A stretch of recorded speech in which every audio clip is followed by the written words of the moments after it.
What's going on, Prehab? It's Dr. Arash, physical therapist, and unfortunately, I recently tore my ACL. Dealing with an ACL injury is tough enough, and trying to find a clear, trustworthy source of information online to figure out what to do next is even harder. In doing my own research, I was honestly surprised by how little guidance there was when I first started researching what to do after my ACL tear. So that's exactly why we teamed up with Dr. Nima Mehran, a world-class orthopedic surgeon who specializes in ACL injuries, to bring you a true masterclass on all things that have to do with the ACL, from the physical exam to what your surgeon is looking for, whether you even need surgery, and how to decide on what type of graft that you want to do if you do decide to go the surgical route. This is the kind of behind-the-scenes educational content I wish I had gotten when I first injured myself. If you're going through this injury, hopefully this video finds you well and you feel more confident about the road ahead. Okay, let's dive in. What's going on, everyone? It's Arash here with Dr. Nima Mehran, and today I'm going to talk about my ACL injury, and we're going to go through some exams and just learn a lot more about the injury. So this happened a week ago when I was playing soccer. What I did is I cut on my right leg. I was sprinting, and then right when I put pressure on the right leg to transition my weight to the left, I heard a loud pop. I actually heard the pop before I even felt anything, and thought it was somebody else, but then I realized 1 second later, I collapsed to the floor, and that was myself that at that point, I thought I tore my ACL. Really painful. Took me a minute or two to actually get off of the field. At that moment, the first thing I did was call this guy. 10 p.m. call. 10 p.m. call, yeah. Yeah, I played late night soccer. We suspected the ACL was damaged. There was a little bit of clicking as well, so I was concerned a little bit of the meniscus. But today what we want to go through is some exams as well to kind of like showcase what we do in the clinic, and then and just talk about the different options after you tear your ACL. The very first thing we do whenever we see any kind of patient is we want to just take a look at the way they're walking, look at the knee itself, and we saw that Arash had a limp when he was coming in. He was in a brace, so we're worried about a knee injury right off the bat. Obviously, it's not rocket science there. When I compare his legs, I'm looking at his skin. I'm looking at his to see if there's any open injuries, if there's any damage anywhere, if there's any bruising, swelling, and I'm also looking to see what his range of motion is like. Are his legs laying equally straight? Is one sitting up like this? Oftentimes we see a patient sitting kind of flexed like this, semi-flexed, and the first thing I'll ask them is, have you been putting a pillow behind your knee? Because they'll put a pillow behind their knee for comfort, and then the capsule, which connects the two bones, the femur, the thigh bone, and the tibia, the shin bone, and surrounds them, starts to kind of shrink, and it makes it hard for them to get full extension. But obviously Arash is a physical therapist, so he knows all the kind of the right things to do to regain motion. Then after I kind of take a look at them, check their distress levels and what's going on their skin and their and what they're sitting like, I look for fluid. And when we look carefully, and I don't know if you want to zero in here, so we milk the thigh and try to bring all the fluid down towards the bottom of the joint, and I can feel my thumbs be forced outwards because the fluid's pushing my thumbs out as they kind of balloon in the knee joint. So the next thing we do is we want to kind of start to examine the knee. Anytime you see a physician, the most important thing is that they check both knees, right? God gave you two knees. We have a normal knee to compare to, so we want to be able to compare the range of motion. The next thing we're going to do is we're going to just see how straight Arash gets. So he pretty much looks like he fully extends. It looks completely straight. Arash, go ahead and push down on my hand with the back of your knee, and his quads are firing, and he can really push down on that. And so if I compare it to this side, it's pretty even already at this stage, which that means he's doing a great job. It does hurt him, but he's showing us that he can do that. Now we'll check his flexion. So I'll put this knee up to kind of compare, and let's see how far we can get here. I like to let them gently do it because it hurts them quite a bit at this stage. Is that how far you can go? That's pretty much end, yeah. So I'll bring Arash's hip to 90 degrees of flexion, not moving his knee, and it'll give us an idea of how much motion he has, right? A perfect L is 90 degrees. He's a little bit past that, maybe 95 or 100 degrees. And I'll slowly try to bring him down to see if he has more. It's hard to do all the testing if they're not at least at 90 degrees of flexion, okay? So then I'll set him down, and the very next thing I'll do here is I start my palpation, meaning I'm touching certain specific areas in the knee, okay? We'll set them both at 90. the first place I'm going to touch is the lateral joint line. That's where the thigh bone, the femur, meets the tibia, the shin bone. And I'm going to kind of go across and see if he has pain. Oh, so yeah, you can see he's really painful along the joint line here.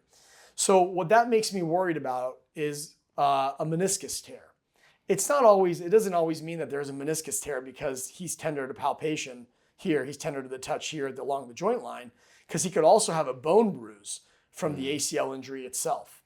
When the ACL tears, the thigh bone and the shin bone rotate pretty hard, and a part of the thigh bone, a part of the femur bangs against the actual backside of the shin bone right around here, and that area is probably where he has a bone bruise right below the joint line.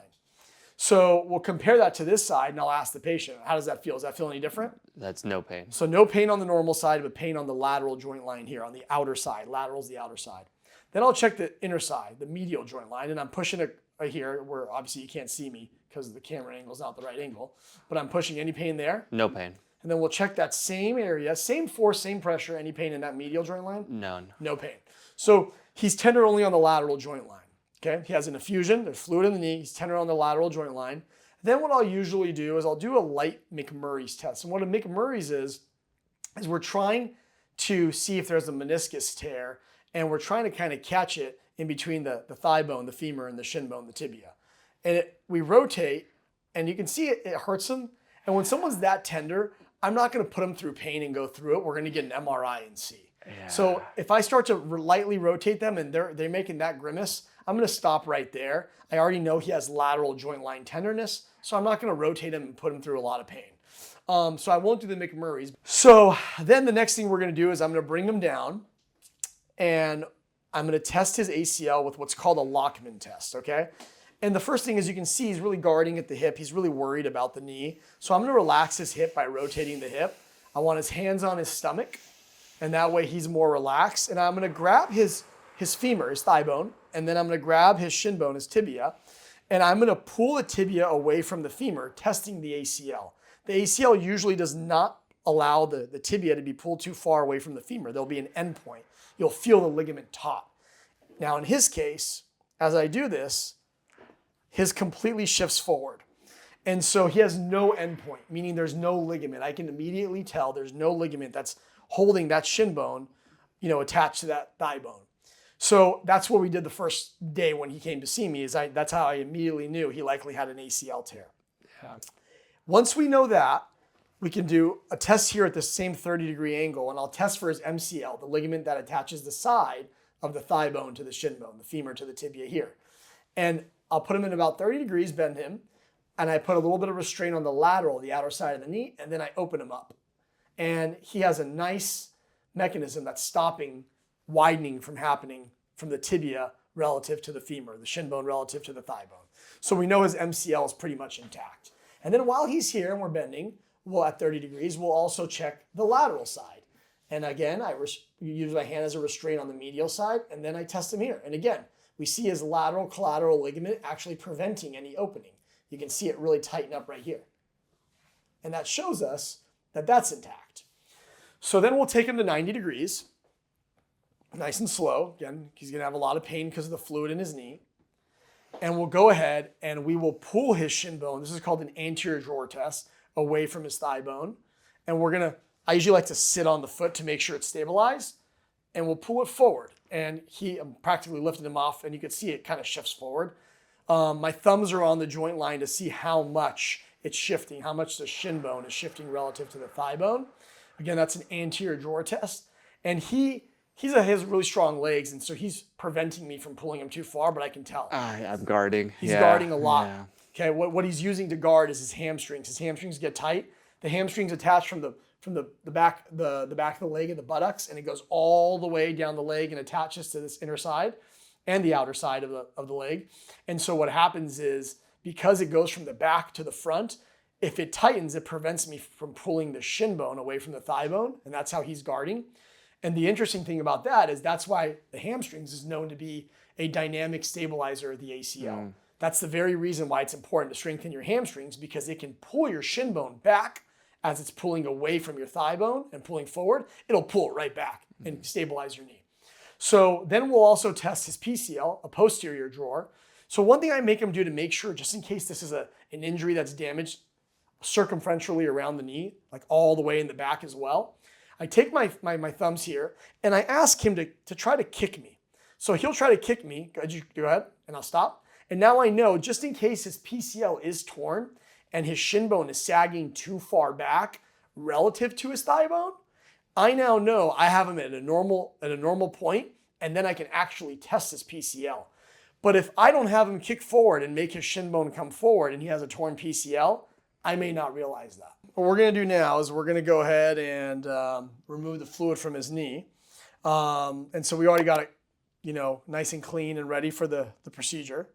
Okay. Go right next to the kneecap above the IT band. We pop right in and we just let it fill slowly.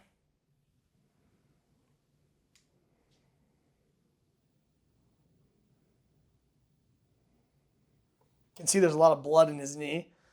That's from the vessels of the ACL basically tearing during his injury. The meniscus test, because I'm so sensitive, everything would be positive and it wouldn't be a good reading. It's not a good reading. It's hard to tell for sure, but generally joint line pain, with a 70% accuracy tells you it's a possible meniscus tear. So it's none of these tests are perfect, but after you see enough patients and you see, their story, their mechanism of injury, it was a non-contact injury, right? He cut and then he went down to the floor, he felt a pop, the knee swelled up the same night, the next day. And then he has a positive Lockman. I could tell that his ACL's out and he's tender on the lateral joint line. I go, okay, he possibly has an ACL tear with a lateral meniscus, but it could also be that bone bruise I discussed earlier.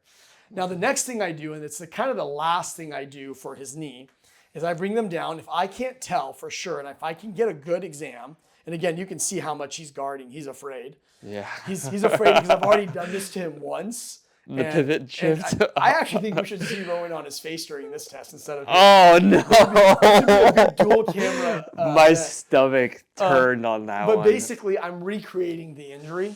He's not going to let me do it. I can try lightly. And what I'm doing is I'm recreating the pivot. When Arash plants and turns, the tibia, the shin bone relative to the femur, the thigh bone, will rotate, and that rotation will feel like a clunk.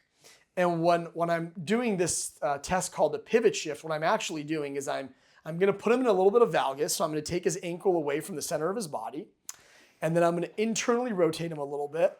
And then I'm going to manually push the tibia backwards as I flex the knee. And the tibia is actually reducing, meaning it's going back to its proper location.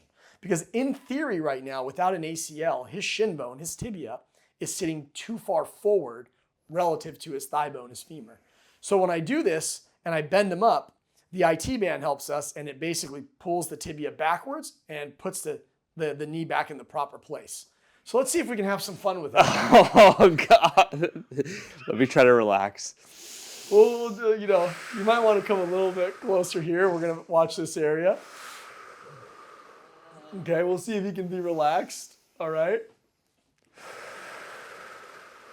So, hey, I'm watching you tighten up. Just relax. And so he knows what's coming, so it's a little bit tough.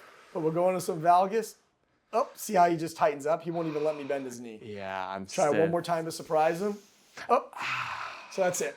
So he won't let it happen. So there's a way I can do it by just kind of gently feeling a glide here. But he's extremely, extremely nervous and he's guarding. So that's an example of a patient where you might say, if I didn't get a good Lockman and I can't tell if the ACL's torn and he won't let me pivot, but the patient has fluid in his knee and he has a non-contact injury playing a high-risk sport like soccer, I just got to get an MRI to find out. Yeah. But on his exam, day one, it was, he let me do most of it. And so I knew that he had a positive Lockman, which was this exam again, a positive pivot, which is a rotation one he didn't let me do. And he had tenderness on the lateral joint line. So I was thinking possible lateral meniscus tear, but not a guarantee. And then a high likelihood of an ACL tear. And Arash can tell you when he asked me what my percent likelihood was that I was correct with my answer was. Yeah. You go ahead and sit up. Yeah. I was hoping that wasn't correct, so I asked the probability of that happening, and the tests are like 95% specific. When you take all the story together, the non-contact injury, the positive Lockman, the fluid in the knee, it's pretty accurate. It's pretty hard to be wrong if they have all these positive findings. It's more likely to be wrong if you don't get positive exams and then you find out, wow, the MRI caught it, I couldn't get a good exam. Just a lot of guarding in that case, maybe. And so one other thing, before we're done with that, what I would do is I would do all those same tests and flip his head over here and check this knee to compare and see what the similarities are. But we don't have to go through that. Makes sense. Yeah, so all those things happen, and then afterwards it's like, let's get the image, MRI, see what's happening, and then from there figure out the next steps. Right? Exactly.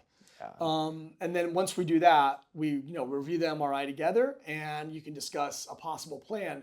But the important thing for the next steps are, when it comes to plan, is you have to really know your patient. It can't be, I see an ACL tear, I have to fix it. Because a 60-year-old person who's, it's not super active, just walks and maybe goes and works out is very different than a 21-year-old collegiate athlete. So you want to understand what their goals are for the future, what they like to do, and also what their level of activity is and their age, and you put it all together and have a very good discussion, come up with a plan.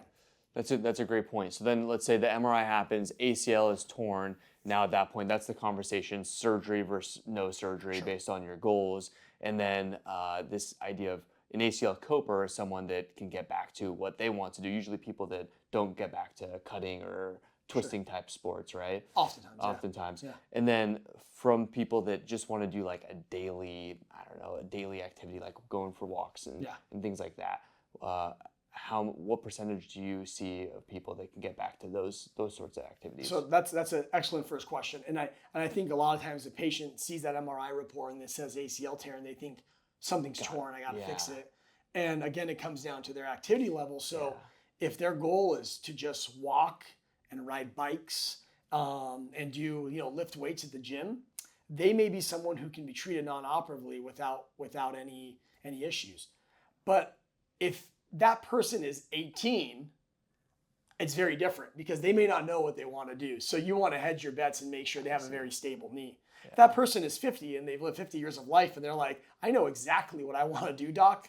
I know exactly what I want out of my life, and all I want is to be able to take walks and ride bikes, swim occasionally, and and whatnot, and lift some weights. Well, there'd be a great non-operative candidate. So it really depends on the patient. So in the case of a meniscus tear, what's your thought process with, in the same situation? Let's take the coper, the person that can get back to their activities, and their plan is not to get surgery. Sure. What's the thought process there with the meniscus? So if they say to me, look, I'm 50, I'm 45, I know what I want, I just want to get back and do my light activities, and none of them involve cutting or pivoting. So what we do is a trial of therapy. They start out with physical therapy. They get their range of motion back. They get their strength back. If the meniscus is in an area that just needs to be repaired, otherwise it could bucket. A bucket handle meniscus is C-shaped. So imagine a C that's a letter block. The inner side of that C can flip like a bucket handle, and it can get stuck between the joint. So if someone has a vertical tear that goes along with the body of the C, a lot of times you want to repair that because it could lead to worse problems if you don't. But if they have a very small tear and it's in the peripheral part of the C, so the inner side of the C, and it's not something that might cause them too much trouble, or they don't have mechanical symptoms such as catching or locking, it sometimes can be treated non-op if they don't have a lot of pain also. And so we can have them do therapy, get their range of motion back, get their strength back, work on their ACL rehab. And if they don't have a lot of pain on that joint line, we can possibly avoid surgery. Yeah. But it all depends on age, activity level, and what are their symptoms like. Totally. And then if, for example, my ACL is torn, there's some meniscus damage that we saw on an MRI. How do you determine if the meniscus needs to be repaired or not based on the image and based on when you go in? So the first thing is age. If someone's really young, what I tell them is if I remove it, it's a 0% chance that you're saving your whole meniscus, no matter where the tear is. But if I repair it, we have up to a 70 to 80% chance that it could heal. And there's less chance that it heals the closer we are to the inner part of that C. But the closer we are to the outer part of the C, there's better blood flow and thicker tissue, so there's a greater chance that it could heal. If you're 15, I'm going to try to repair it no matter what, unless I'm removing like, 2, 3, 5%. It's just a tiny little tear. But if you're 45 or 50, and if it's in the peripheral area, the outer side, the blood flow is there, I generally want to try to repair it. But if it's in the inner third, the central area, I don't always have to repair it if there isn't good tissue or if it's not a repairable type pattern. Yeah. In a young person like you, I generally want to repair them. And in an older person, if it's a repairable pattern or they have good tissue, I don't care about the age. I want to repair it. You might as well give them that 80% success rate instead of just taking it out. I just have a very honest conversation with the patient and say, there might be a possibility that we repair this, but we're giving you a shot. But if in 6 months you have symptoms, it doesn't heal, we might have to do a second surgery and remove the torn piece, but only the torn piece. So does that make sense? No, that makes sense. On the blood supply note, and why is it that if the ACL is torn, there's a poor rate of it healing on its own compared to like an MCL or LCL or PCL even? Yeah. So that's a great question. And I don't think that people 100% agree on this, but the main reasons are, I love those kinds of questions. The one of the reasons that people think it doesn't heal as well is because in the knee itself, there's joint fluid. Okay, the MCL is sitting on the outer side of the knee where there isn't joint fluid. Okay, so when it tears and blood flow recirculates and it heals, it can form a scar and it can heal on itself. But when there's fluid in the knee joint and you tear, you're not able to form a scar without the fluid kind of being in that way. And so it's hard to heal on itself. So that's one theory on why. So it kind of depends, but the most important part on whether or not the ACL has a shot of healing on its own is how much of it is torn.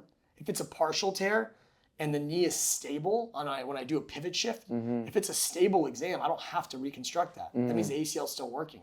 But if it's a tiny partial tear and the knee has a positive pivot, it rotates and you feel unstable, it doesn't matter, you got to reconstruct it, right? So you want to compare to the other leg. Also, tears that happen to occur closer to the bone on the femur, on the thigh bone, they have a better chance sometimes of healing or being repaired, right? And that's why people, the controversial, should we repair it or reconstruct? And for those of you who don't know, repair means taking the torn ligament and actually sewing it back or putting it back on the bone. A reconstruction means removing it and then taking another part of your body or someone else's body and making a new ligament. And so the big repair thing is if it's closer to the femur side and it repairs from that bone, there's the arteries or the blood flow around the ACL is still intact, it has good blood flow, it's a good ligament, then you have a chance of just putting it back up with a higher success rate. But if it's in the dead middle and the blood flow is damaged and the ligament's damaged and it's not thick enough, that's where most of them are torn, right? Most commonly, I see a lot of mid-substance, Got you. The MRI helps us decide that.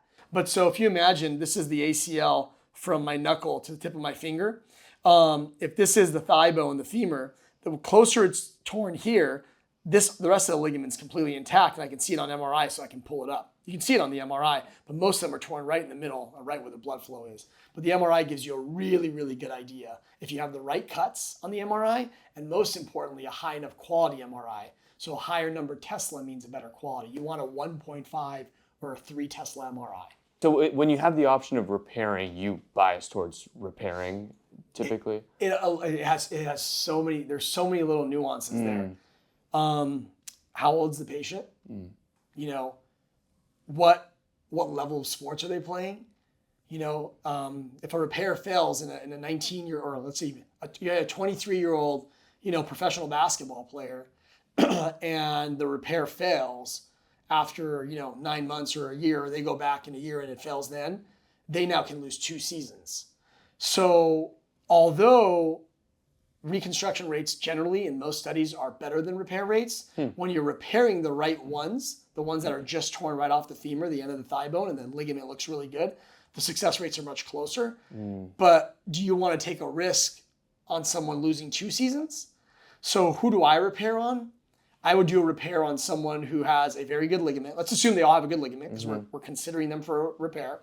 Someone who's younger, maybe they're not done growing. And so I'm trying to buy them time. And so if they have a repair and they fail in 2, 3, or 4, or 5 years, they're now older, they're done growing, they can have a reconstruction. So I'm using their own ligament. I'm not making them go through a bigger surgery. Someone older, maybe late 30s or 40s, not that that's old, but older than the younger patient. Yeah. And they're a lower activity level and they have a really good ligament. Those ones do really much better because they have lower activity levels.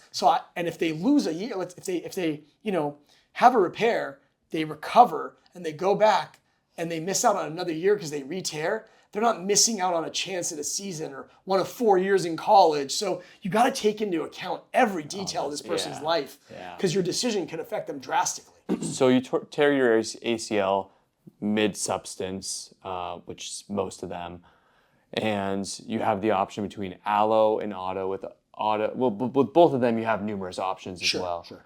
Do you mind explaining the big picture and then maybe the specific? Yeah. So the first thing to determine is, are you going to be an allograft patient or an autograft patient? An allograft patient means you're a patient who is going to use somebody else's tissue. So somebody passes away and they donate their body and their tendons or ligaments are taken and we take a part of their body and we put it into yours. So it's used from a cadaver. An autograft patient is taking your own, auto means self, taking your own tissue and putting it back into your knee.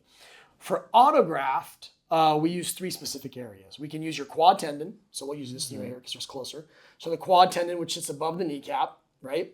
We can use your patellar tendon, which goes from your kneecap, and it's this tendon right here, and it goes and attaches to your tibial tubercle, your shin bone.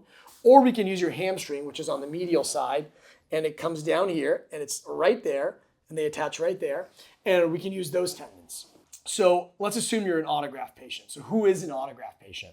Higher level sports, no matter the age, should generally have autograft.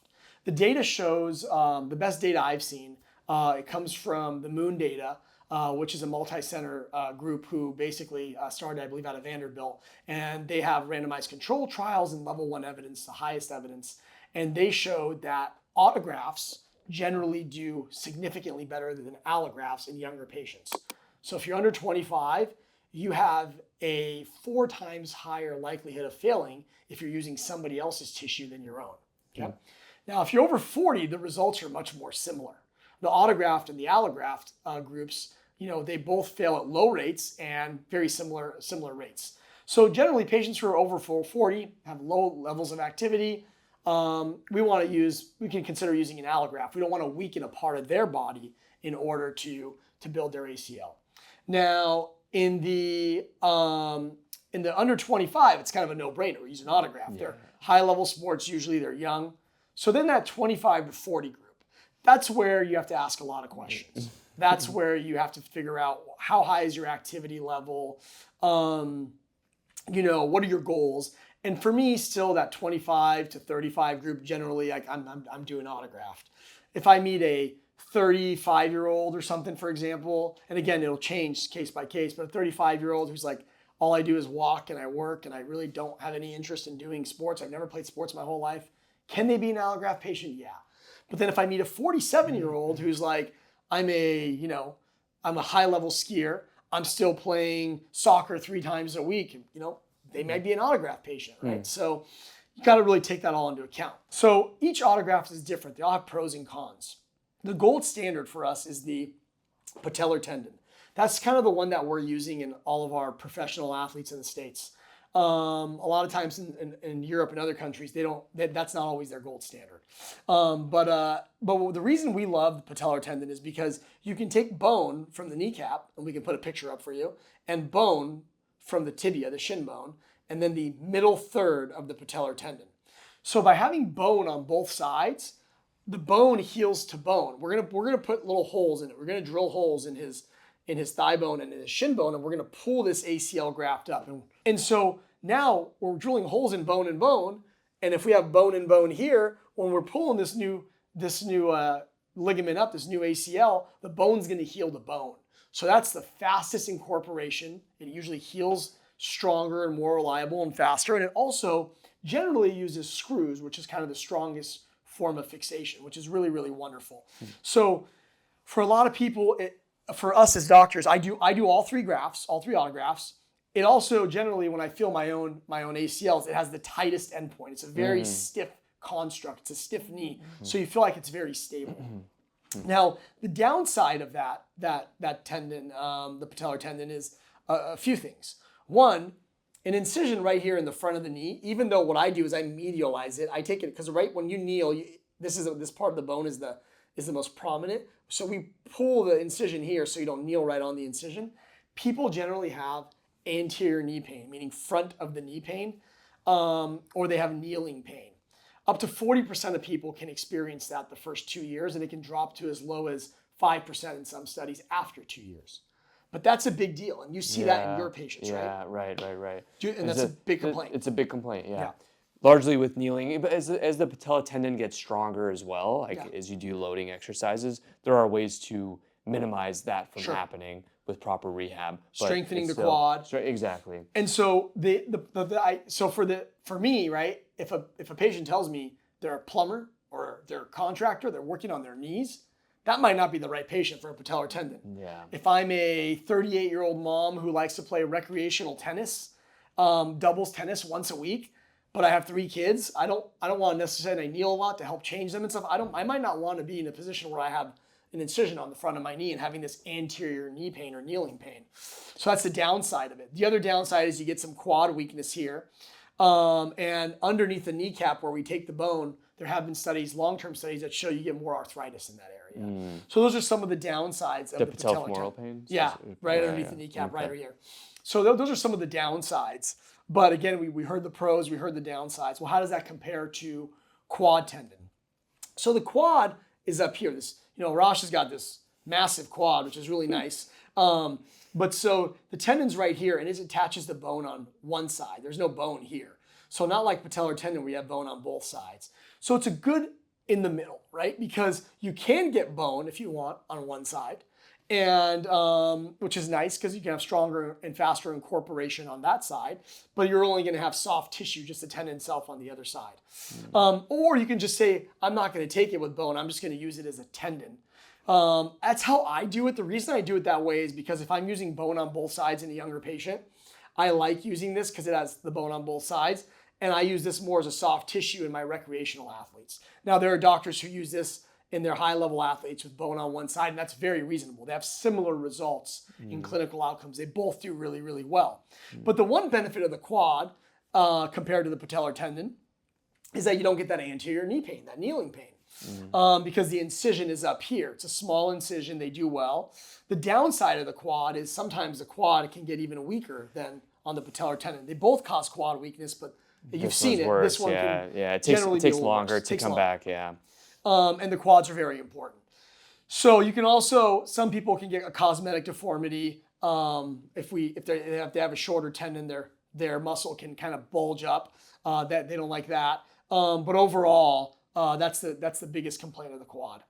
And in terms of the hamstring, the reason the hamstring is not ideal anymore for my patient population is because there have been studies, these higher level studies, that have shown a higher failure rate, up to even 2 times higher than quad and patellar tendon. And the hamstring is a very, very good graft, and it's had successful results for years. But in my hands, I prefer the quad if I'm going to use a soft tissue graft. I do hamstrings. I do them still often for patients who've had it on the other side and have been happy. My biggest downside with the hamstring is, one, in my head, if we know that the hamstring is the dynamic secondary stabilizer of the ACL, and we know that it helps prevent ACL injuries, and if I remove the hamstring tendons, it's going to weaken the hamstring. Why would I want to weaken the muscle that likely could have been a factor in them tearing in the first place? Totally. So I don't love that. And that fact that it has a higher failure rate slightly makes me a little bit more nervous. So I will use it in the patients who really want it. But if they want a soft tissue graft and they don't want this anterior knee pain, I'll head towards that quad instead for my recreational athletes. This is still my main go-to for my higher level athletes because of that bone-to-bone fixation. Hamstrings get hamstring weakness, so we get hamstring weakness. They have a nice small incision, but they have a softer endpoint. When we do that Lockman test, it's a little bit softer feel and they stretch over time compared to that patellar tendon. If, for example, someone tears their ACL and uses quad or patella Yeah. the first time, Yeah. would you want to minimize how much you're taking from the front and then do the back, or will you still go to the opposite? That's a high level question. That's a high level question. And there's no perfect answer to that. You know, that's a tricky question. So if I took patellar tendon and you were 21 years old and 6 years later you retore and you were a 21-year-old collegiate athlete and now you're a 27-year-old professional athlete, I'm going to go to your other leg and take your patellar tendon because of your level of sports. Yeah. If I took your patellar tendon and 10 years later you tore, I don't want to really go to your other leg and now you're a recreational athlete, but you're in your 30s, I might use your quad tendon. Some people don't love that because the patellar tendon also weakens the quad and they're like, are you really compounding this? I've seen pretty great results. So like I give them the option. I go over the pros and cons. It's always a team effort and a discussion. But I still don't mind doing that. I talked about the hamstring as well if they like that, and now we can all stay on the same leg. Yeah. But I still prefer quad than hamstring. But if you failed, we always want to know why did you fail. If you failed, if we did everything right and you failed because of bad luck, and we're going to use another tendon. I also sometimes, depending on the age, if you're now late 30s or 40s, you might just say, hey, we've already weakened a part of your body. Let's just use allograft as your revision choice. So it depends on their age, their activity level, their mindset, and what their goals are. I see. And that'll change what the second graft would be. I see, because that's where we've seen a few hamstring at the clinic is like a second or third graft. Sure. That was a good recap with auto. That makes a lot of sense. Now with allo, what's the thought process there with how you're getting that cadaver tissue? So for me, everyone's a little bit different on allograft. I think the most important thing is that your surgeon feels comfortable with whichever allograft they like to use. There's different techniques on how to do the ACL, and that changes which graft you use. My favorite allograft, it depends on the age of the patient. I like bone, tendon, bone, again from the patellar tendon, bone, tendon, bone. So we call it BTB. So I like the patellar tendon allograft is one of my choices. And so another one is I also use is a soft tissue allograft. And I like using tibialis anterior from your ankle. That's my soft tissue graft. Just depends again on the patient, what the goals are, their age. But one of the most important things I like to do is I like to get as young of a donor as possible. Donor age to me matters. Some studies say it does, some studies say it doesn't. To me, in my mind, it does. And so if it's available, why not? You know? And that's kind of how I go. But the most important thing for you guys as viewers is you don't want to start, telling a chef how to cook. So you want to make sure they're comfortable doing their surgery that brings the best success rates in their hands. So if you sometimes don't agree with the surgeon's plan, it's better to find a different surgeon that matches your goals and your plans rather than asking them to do something they don't usually do. I think it would be better for everyone. I've heard a lot about LET. We've seen a few patients at our clinic that have gotten that done as well. What's the thought process of when to and when to not do that? Yeah, so that's a great question, and that's a really popular question. Now you're good at these ones. So LET, as Arash mentioned, is a lateral extra-articular tenodesis. And so you want to show us your IT band? Maybe just turn over. So if you can make your IT band So Arash's IT band is right there, and I don't know how well you can see it, but it comes down and it attaches here at Gerdy's tubercle, which is on the shin bone, on the tibia. So what we do is we leave the attachment there on the tibia. And I actually have a decent post on this on Instagram where you kind of show the steps. But you take a piece of it and leave the attachment, and we take about 8 centimeters in length, and then we tunnel it underneath his LCL, which is right here. And when we tunnel it underneath, we attach it to the femur, and that gives us an extra restraint to the rotation. And so the question that's very common is, well, who do you do it on? To be fair, being honest about like the way I practice, over the last 5 years, in my hands, I've gotten much more aggressive with lateral extra-articular tenodesis, particularly with soft tissue grafts. One of the reasons I do more of them is, the results showed that it can lower your failure rate. So I do like that, but who do I do it on? I do it on people who hyperextend. If someone, you see those people who have like 10 degrees of hyperextension, you know, sometimes they're at higher risk of injury. So I like to do it in my hyperextenders. I like to do it in people who are revision surgeries. So they've already failed once. We want to figure out why they failed. And if everything was done right and they are really, you know, high level rotators, they're rotating at a higher degree, they're a really good candidate. Sometimes there's something called posterior tibial slope. And what that means is the shin bone has a natural slope to it. So if you watch Arash's knee sideways, it can go kind of like in that direction. And so the thigh bone rolls down that hill. And you imagine if it rolls down that hill, it puts more stress on the ACL. So if someone has a borderline slope and we don't want to fix their slope and basically cut their bone and, you know, put in the right position, if they're on that borderline edge, it might be a good candidate to add that LET, that lateral extra-articular tenodesis. Who else? I like, you know, I'm much more aggressive with it in women than men, in high-level women athletes. As we talked about several times on other videos, they have a, you know, 4 or 5 to 1 higher risk of tearing. So if you're a, you know, collegiate soccer, lacrosse, you know, these basketball player and you're female, and you have a little bit of hyperextension, I'm going to likely do it in you because I want to lower your risk of re-tear. Those are a lot of the common reasons I do it. Trying to think, is there any? I think I mentioned it. The high, it's called the high grade pivot shift, but it's basically when you do that pivot shift exam. I try to do on Arash where he almost started crying during that exam. if they really rotate really bad, and it's a grade 3, so it's a very high level rotation. There's a clunk. You feel it pop back in. There's someone that really needs that lateral restraint, so there's someone I can do it into. Yeah, that makes sense with the high-risk population. What's the downside to doing it? So it's a really good question. I think the jury's out on that. And that's what the big concern, the downside to doing it overall was, well, one, it adds a little bit of time to the operating room. A lot of times it's like 10, 15 minutes. It's not a big addition, but is one concern some people have is stiffness. I do try to get them moving sooner. You know, we have great therapists that work with our patients and they're working with them really quickly. So I haven't had issues with stiffness, and I do quite a few LETs a year. The bigger concern long-term is, are you actually tightening the joint on that lateral side, causing some narrowing and some earlier arthritis because you're bringing this piece and attaching it there? Are you closing down that space and leading to different contact pressures that are leading to possibly more arthritis? And the jury's going to be out on that. I think it's a little bit inconclusive now, but you know, these patients are doing pretty well and their success rates seem to be higher, and we have good data on that. So for me right now, if you're high risk, I think the pros outweigh the cons. Makes sense. So right now where I'm at pre-op, I am 1 week post-injury, and I'm trying to figure out in terms of timeline of when to get the surgery because I'm a good candidate for surgery. I'm going to go autograft, likely in between quad and patellar tendon.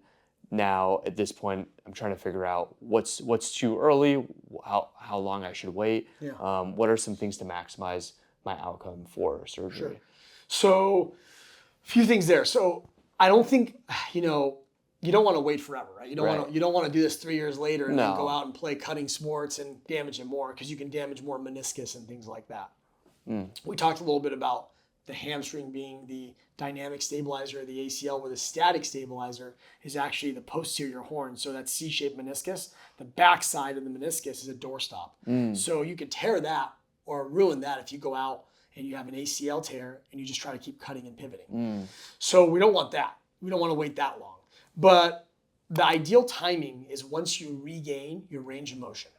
So if you have symmetrical range of motion, meaning that you tore your right side, so your right leg extension going straight and flexion bending all the way is identical to the other side, that's the right time to do it. Get your fluid under control.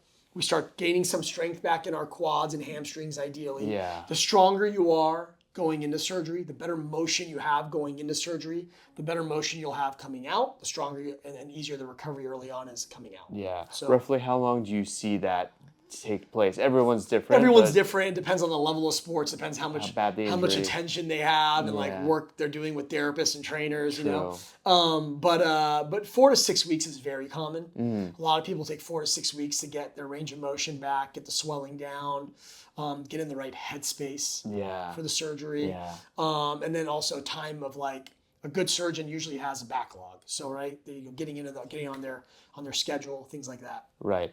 And then right now with just an ACL, because I do have a meniscus tear, with just an ACL by itself, there's no concern. I mean, there's always concern of damaging things, but like it's less concerning than if I was to have a meniscus tear, right? Because the meniscus tear, I could be irritating further if I continue to push through it a little bit more. Well, so they're kind of two different questions, right? So one of the things that happens a lot is there'll be a younger person in their teens. They have a tear like this, and they swell up, and they kind of, they may not have great insurance, or they're worried about going to the doctor, or the parents can say something like, "It'll get better," and the knee can calm down. 4 to 6 weeks go by, and your range of motion gets better, and the swelling gets better, but they have an ACL tear, and they just didn't know it, and they'll go back out and try to play sports, and then their knee will give way, and they'll swell, and they'll do it a few times. Yeah. They tend to cause significant damage because of that pivot to the meniscus. In chronic ACL tears, in patients like that, they usually have a medial meniscus tear, because I said it, that's that doorstop, that restraint, that backup. So if you're still spinning because you have an ACL deficient knee, you're gonna over time destroy that medial meniscus. So the medial is on that inner side. So anyway, but if you have a known ACL tear and you have a meniscus tear, what you want to be careful with during this early period where you're regaining motion and trying to build some strength is not doing deep squatting and twisting, because if you have a small tear, you don't want to be getting down real low, putting your weight into the tear and then rotating, because then you can make that tear larger. That's really the limitation. So I kind of set a limit for my patients, and it's a personal preference.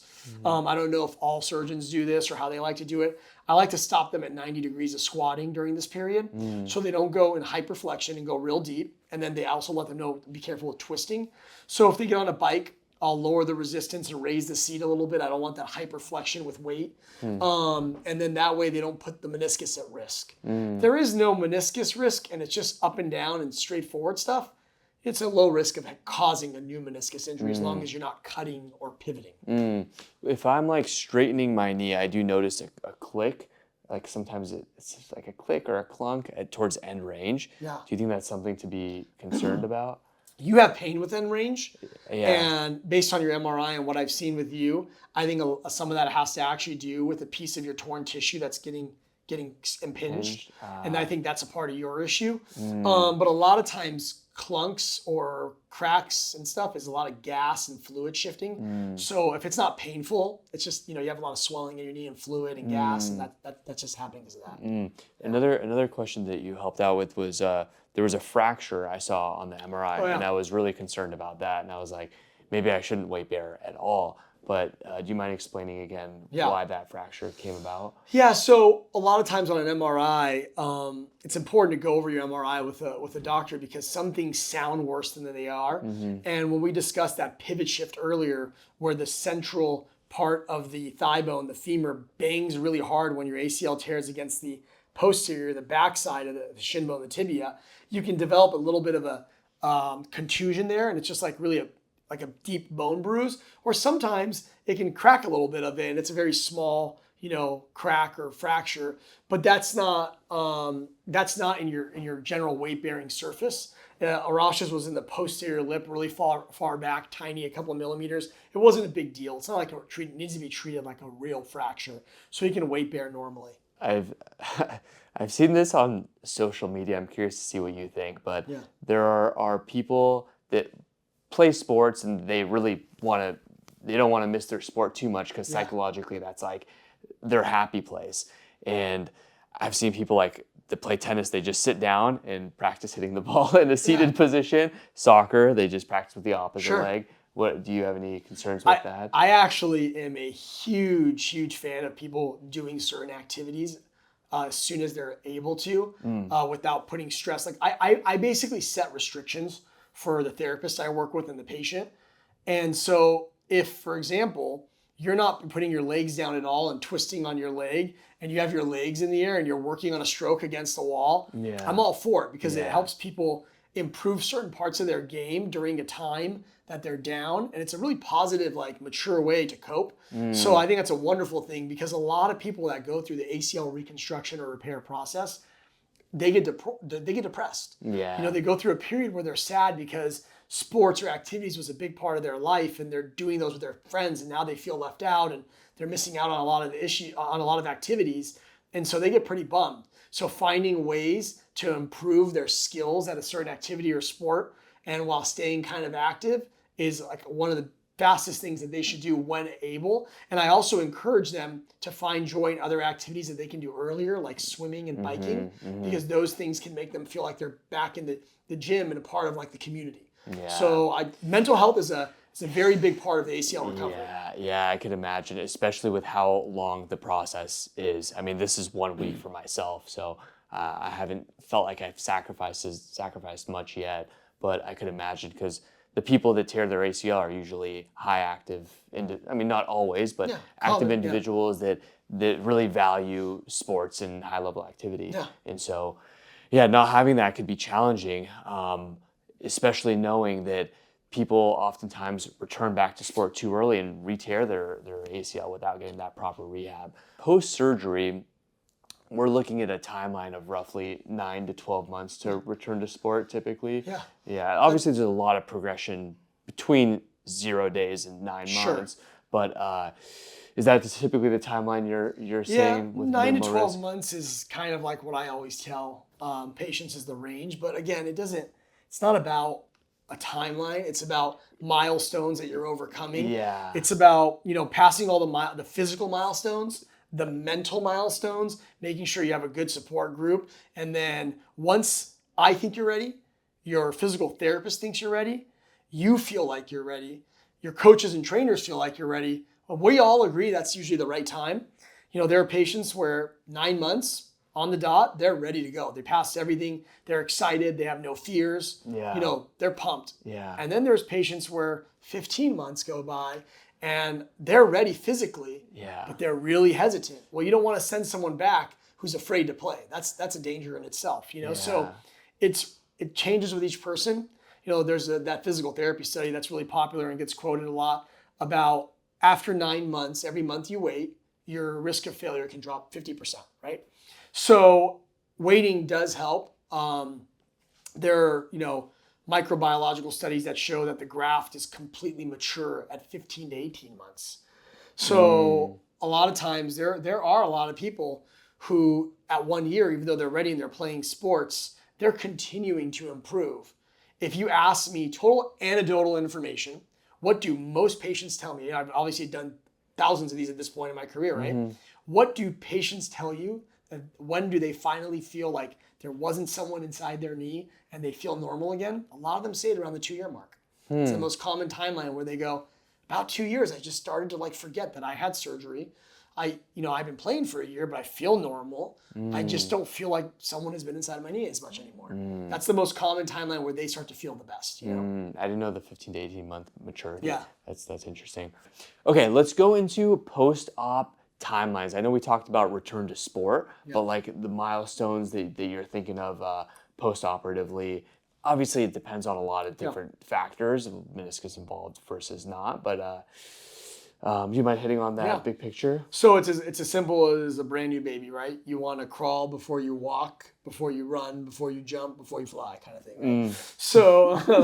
So it's the important thing is early post-op period. The most important thing is getting your range of motion, particularly your extension, the straightness, all the way back. Once you've gotten the full range of motion back and you've controlled the swelling well and the pain, we start working on strengthening. And we want to start off more with that closed chain strengthening, meaning your foot is on the floor or on a plate. So both feet are not just dangling. This would be open chain against resistance when you do leg extensions at the gym. And then as we're building strength there, we kind of transition to more open chain. And then at that point, the thing that kind of changes people's recovery is the meniscus. So if you've had a meniscus repair, depending on the type of repair, was the repair a root tear? Did it repair to bone? Was it just a small vertical tear? And this changes for every doctor. Not every doctor does this the same. But if I repair it, certain types of tears, I may allow you to bear weight, but I won't allow you to squat because I don't want you bearing weight past a certain degree, 60 to 90 degrees, and put pressure, so put weight on it and bend into what I just repaired, right? But with like a root tear, right?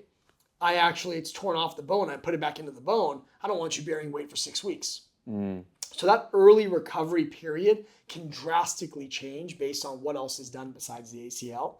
But let's assume you just had a basic ACL, your meniscus was fine.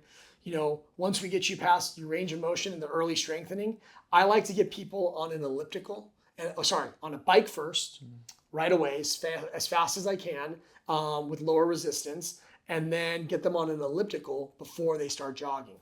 It's just kind of the baby steps. And I always have the therapist clear them for jogging. And you guys do that based on quad strength, right? Yeah. What percent? 70%. 70%. I've had some therapists who want to wait till 80%. And they'll say, I prefer to be a little bit stronger. So everybody's time to jogging changes. Could be anywhere as fast as like around the 3-month mark to, I've had people go as late as 6.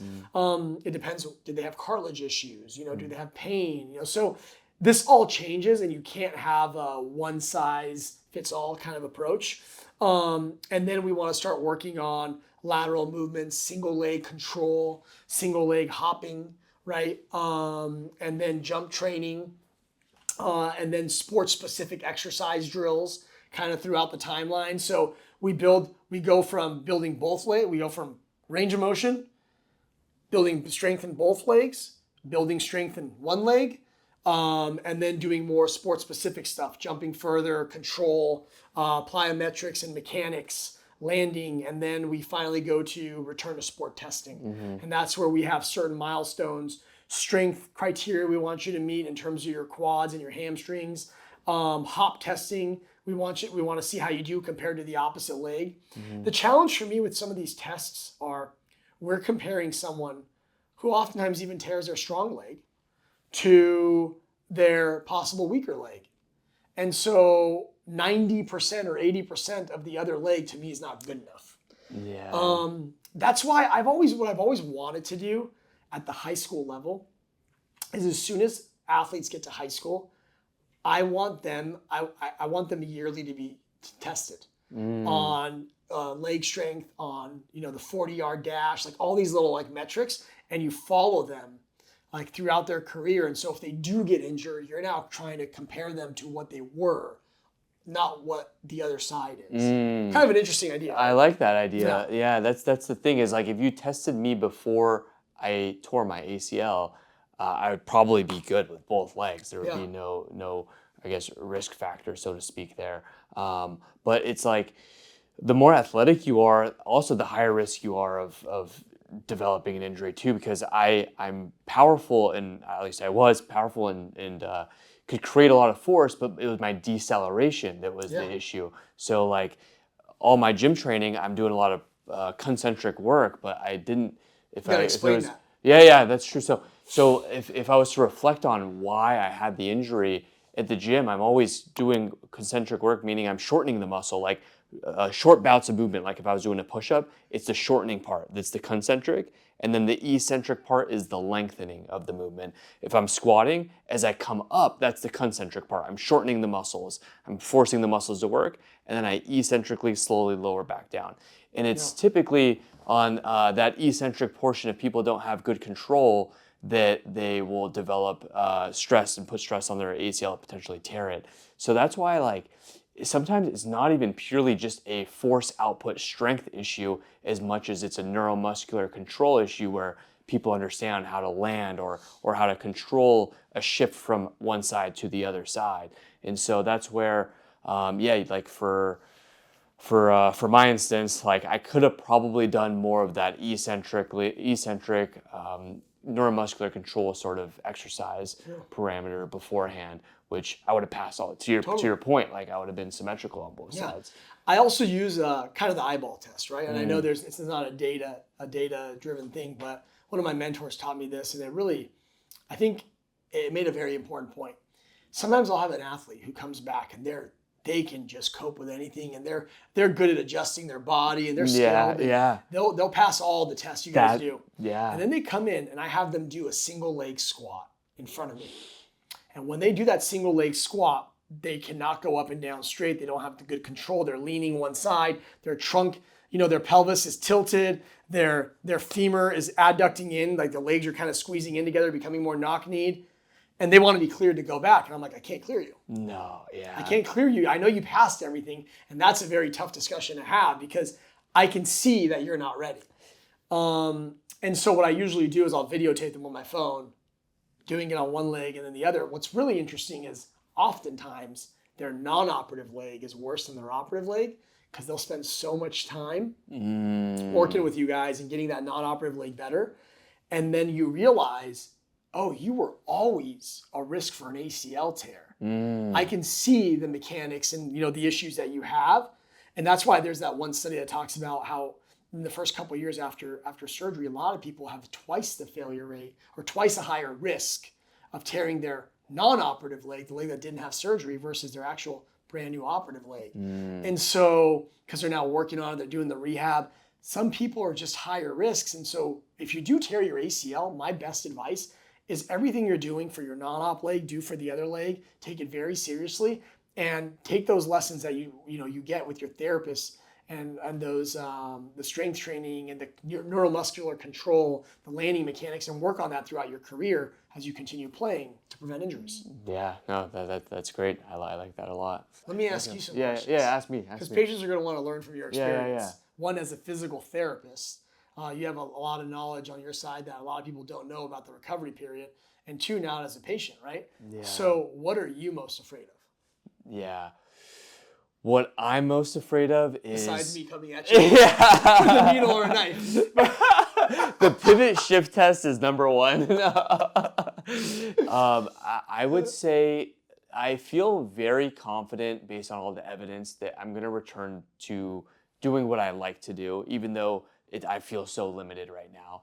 My biggest fear is the sacrifice that I'm going to have to make over the next year from a social aspect, from doing the things that I usually do for my mental health, which is play sports and work out. That's kind of like my meditation. Yeah. And so sacrificing that for, at least surgery date plus now until I get surgery, that's a long time. So to your point of finding outlets, I think that's the key. In addition to that, don't have a lot of time, so making sure that I prioritize taking care of this so that my future years ahead are set on a good foundation, because I've very oftentimes, minimized the amount of effort I put into rehabbing certain issues for myself. I focus on my patients or my business, and so making sure I prioritize this would be a fear I have as well. That I'm thankful that I have clinicians around me that help keep me accountable, which is very helpful. But if I didn't have them, I think that I wouldn't be putting as much energy into it for sure. Are you afraid of surgery? I'm actually not afraid of surgery.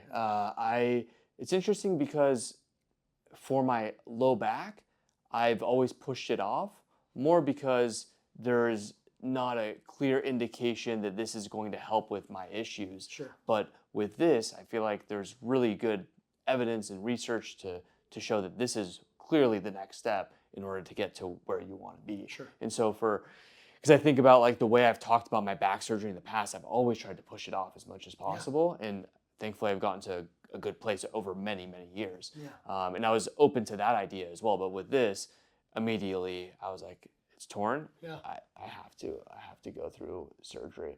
And maybe it's because I've accepted the fact that I was open to doing it for my low back. But I would say for this, not so much. One of the most common things that happens, I walk into the the pre-op area. When I go, we always sign the leg to make sure everyone knows this is the correct leg we're working on. We check it with the consent. It's an important part of the process, like checkpoints before you fly. And I go talk to the patient, go over what the day's going to be like, any questions for them and their family. And every once in a while, there's a patient who's crying, and I can tell they're really nervous. And I sit down next to them and I say, well, what are you most worried about that I can help, make you feel a little bit better about? And the most common answer I've ever gotten in this patient population is, I'm not worried about surgery. I'm not afraid of surgery, but I'm terrified of anesthesia.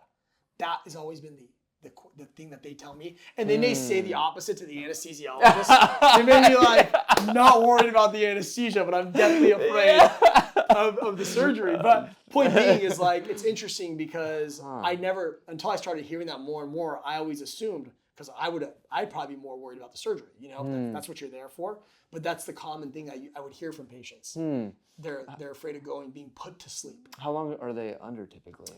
It really just depends on the surgery. Yeah. It can range. Depends if you're using allografts because you already have the tissue ready, or you have to go take the graft. But just like, are you doing a lot of meniscus work? Are you fixing both meniscus? Are you doing no meniscus work? It can range. A very easy allograft surgery in half an hour without any meniscus work, to like something that's really complex. You're doing both meniscus, a complex case, couple hours. So it's a big range. I see. It's a big range. Yeah. I already feel pretty limited right now with doing basic things around the house, but I know post-op will be even more limiting because you want to respect the tissue healing timelines. Sure. Especially if that meniscus gets repaired. Yeah. The other thing that you brought up, and you said, how can I make my outcome better? Right? A lot. This comes up a lot. As a therapist, the motion and the strength part. You're going to do your work before surgery. You're going to spend a lot of time working on strengthening the muscles around the knee after surgery. You're going to work on, your mobility. You're going to work on your coordination. We're going to get you better neuromuscular control and jump training. You're going to do all that. That's the easy part. But the thing that a lot of patients don't do is nutrition. Eat right or supplement, making sure that you're taking the right supplements, and there's good data on what supplements can help with tissue recovery and healing.